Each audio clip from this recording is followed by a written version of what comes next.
やあ、皆さん。では、早速解説していきます。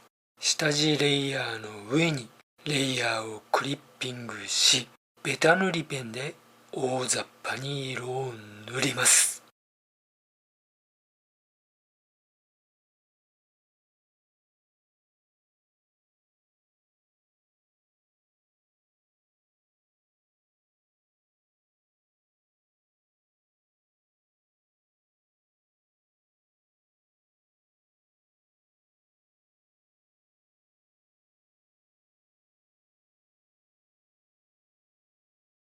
滑らか水彩で色をなじませます。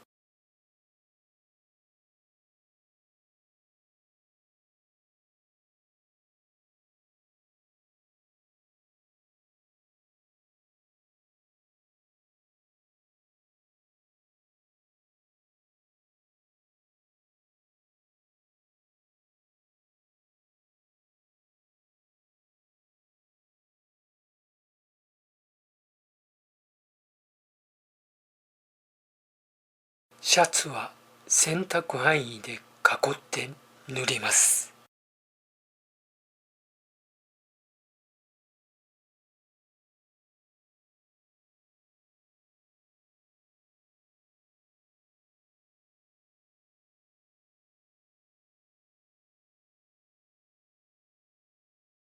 胸の表現では選択範囲で囲い、エアーブラシを使います。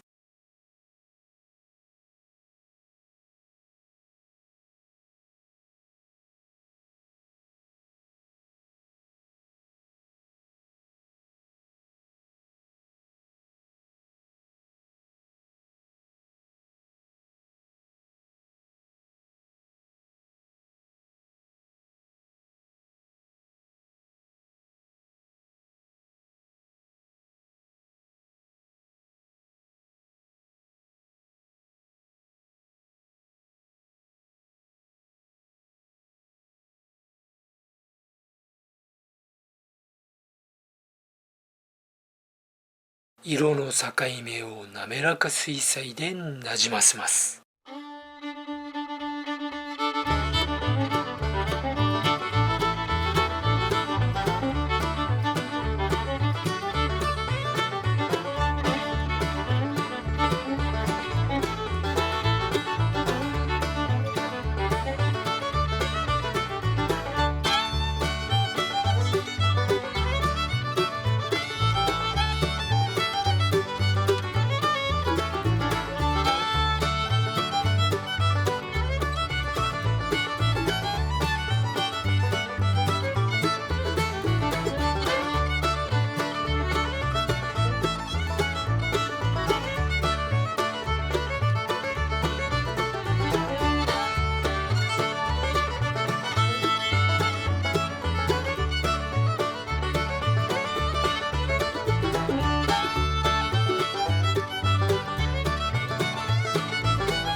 れで完成です。簡単な説明でしたが、皆さんの創作活動のアイディアにつながれば嬉しいです。